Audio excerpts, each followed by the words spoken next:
வணக்கம். நம்மோட தொடர் எதிர்ப்புகளை மீறி எஸ்ஐஆர் பணிகள் தொடங்கிடுச்சு.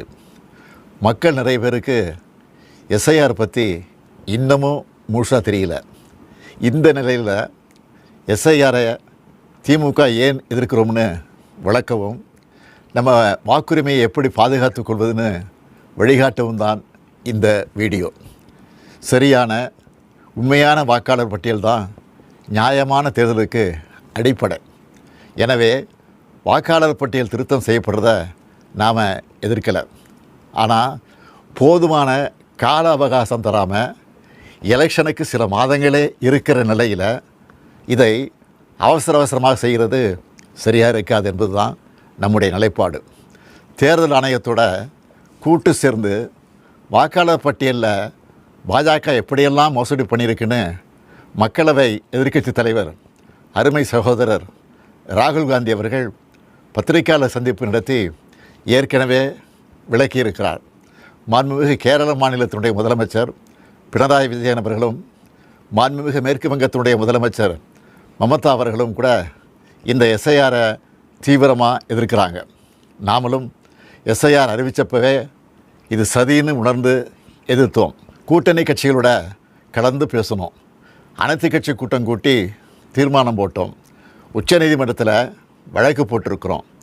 வர்ற 11ஆம் தேதி எல்லா மாவட்ட தலைநகரங்கள்லேயும் மதச்சார்பற்ற முற்போக்கு கூட்டணி சார்பில் ஆர்ப்பாட்டங்களை அறிவிச்சிருக்கிறோம். அதுக்கு முன்னாடி எஸ்ஐஆருக்காக வழங்கப்படுகிற கணக்கீட்டு படிவத்திலேயே எத்தனை பிரச்சனைகள் குழப்பங்கள் இருக்குன்னு உங்களோடு பகிர்ந்துக்கன்னு நினைக்கிறேன். இதோ எனக்கு கூட இந்த எனுமரேஷன் ஃபாரம் கொடுத்துருக்குறாங்க. உங்களில் சில கையிலையும் இந்த ஃபாரம் என்னால் வந்து சேர்ந்துருக்கும். இதில் முதல்ல நம்முடைய விவரங்களை கேட்குறாங்க. அதுக்கு அடுத்தபடியாக முந்தைய வாக்காளர் திருத்தப்பட்டியலில் உள்ள வாக்காளருடைய உறவினரின் பெயர் கேட்கப்பட்டிருக்கு. உறவினர்னா யார்? அப்பாவா, அம்மாவா, அண்ணனா, தங்கையா, கணவனா, மனைவியா, பசங்களா, யார்? எல்லாரும் தானே வாக்காளர் பட்டியலில் இருப்பாங்க. இதில் ஏதாவது தெளிவு இருக்கா? வாக்காளருடைய உறவினர் பெயர்னு சொல்லப்பட்டிருக்கக்கூடிய இடத்துல முதல்ல பெயரும் பிறகு வாக்காளரின் புகைப்பட அடையாள அட்டை எண் என்றும் கேட்கப்பட்டிருக்கு. மூன்றாவதாக மீண்டும் உறவினர் பெயர்னு கேட்கப்பட்டிருக்கு. முதல்ல யார் பேரை எழுதணும்? எந்த வாக்காளர் விண்ணப்பிக்கிறாரோ அவர் பெயரா அல்லது உறவினர் பேரா? சின்ன தப்பு இருந்தால் கூட தேர்தல் ஆணையம் அந்த படிவத்தை ஏற்றுக்காமல் வாக்காளர் பட்டியலிருந்து பெயரை நீக்கிற ஆபத்தும் இருக்குது. நினச்சி பார்க்கவே அச்சமாக இருக்குது. நல்லா படித்து அறிவார்ந்த பெரும் பொறுப்புகள் இருக்கக்கூடியவங்க கூட இந்த கணக்கீட்டு படிவத்தை பார்த்தா அவங்களுக்கு தலை சுற்றிடும். இந்த படிவத்தில் வாக்காளரோட புகைப்படத்தை அச்சிட்டு தற்போதைய புகைப்படத்தை ஒட்டணும்னு சொல்லப்பட்டிருக்கு. ஆனால் மாநில தேர்தல் ஆணைய அதிகாரி என்ன சொல்லுகிறார்? உங்களுக்கு விருப்பம் இருந்தால் ஒட்டலாம்னு அரசியல் கட்சிகள் கலந்துக்கிட்ட கூட்டத்தில் சொல்லியிருக்கிறார். இது இன்னொரு இடியாப்பு சிக்கல். ஒருவேளை ஃபோட்டோ ஒட்டலைன்னா என்ன நடக்கும்? வாக்குரிமை பறிக்கப்படுமா படாதா?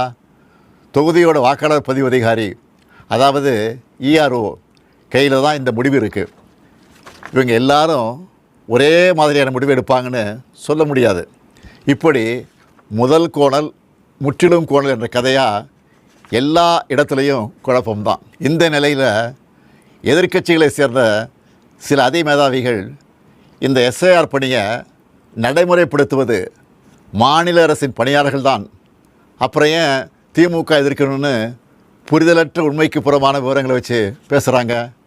ஒரு பணியாளரை தேர்தல் ஆணையம் தன்னுடைய பணிக்காக எடுத்த நொடியிலிருந்து அவர் தேர்தல் ஆணையத்துக்கு கட்டுப்பட்டு தான் செயல்படுவாரை ஒழிய மாநில அரசோட கட்டுப்பாட்டில் இருக்க மாட்டார்.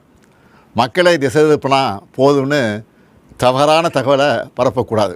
என்னத்தையாவது பொய்ய சொல்லி எஸ்ஐஆரை எப்படியாவது நடத்திடலாமா, ஏழை எளிய மக்களுடைய வாக்குரிமையை நீக்கிடலாமான்னு எதிர்க்கட்சிகள் நினைப்பது வேதனைக்குரியது. எஸ்ஐஆர் தொடங்கின நாளிலிருந்து களத்தில் இருக்கக்கூடிய நம்முடைய கழகத்தினரும் நிறைய பிரச்சனைகளை நம்ம கவனத்துக்கு கொண்டு வந்துட்டுருக்காங்க. பிஎல்ஓக்கள் வர்றதில்லை, வந்தாலும் போதிய அளவு கணக்கீட்டு படிவங்களை கொண்டு வர்றதில்லை. ஒரு நாளைக்கு 30 படிவங்களுக்கு மேலே தர்றதில்ல. இந்த லட்சணத்தில் ஒரு தொகுதியோட ERO 3 லட்சத்துக்கு மேற்பட்ட கணக்கீட்டு படிவங்களை இத்தனை குறுகிய கால அவகாசத்தில் எப்படி கொடுத்து வாங்குவாங்க? வாங்கினா வேலை முடிஞ்சுதா? அதுவும் இல்லை. அதை கணினிமயமாக்கி ஒரு டிசம்பர் 7ஆம் தேதி வரைவு வாக்காளர் பட்டியலை வெளியிடணும். போகிற போக்கை பார்த்தா எப்படி இதையெல்லாம் செஞ்சு முடிக்க போகிறாங்கன்னு தோணுது. திராவிட முன்னேற்றக் கழகமும் கூட்டணி கட்சிகளும் தொடர்ந்து சொல்லிட்டு வர்றது போல் அதிக அளவிலான வாக்காளர்கள் நீக்கப்படுவாங்க நச்சம் இதன் மூலம் உறுதியாகுது.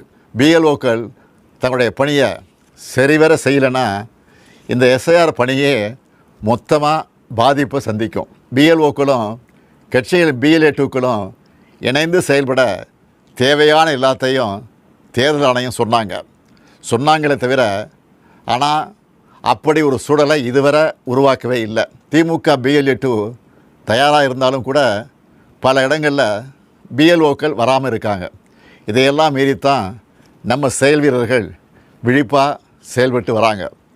உங்களுடைய வாக்கு நீக்கப்படுமா என்று கேட்டால் அப்படி ஒரு அபாயம் நிச்சயம் இருக்குது, இல்லைன்னு சொல்லிட முடியாது.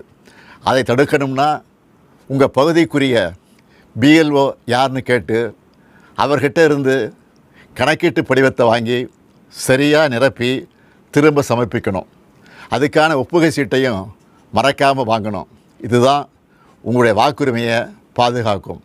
வாக்குரிமை தான் ஜனநாயகத்தோட மறுக்க முடியாத அடிப்படையான உரிமை. தற்போதைய நிலையிலான SIRல ஒட்டுமொத்த தமிழ்நாட்டு மக்களோட வாக்குரிமைக்கும் ஏற்பட்டிருக்கக்கூடிய பாதிப்பு, இதை எதிர்கொள்ள திமுக சார்பில் உதவி மையம் அமைச்சிருக்கிறோம். இது திமுகவினருக்கு மட்டும் அமைச்சிருக்கக்கூடிய உதவி மையம் இல்லை, எல்லோருக்குமானது.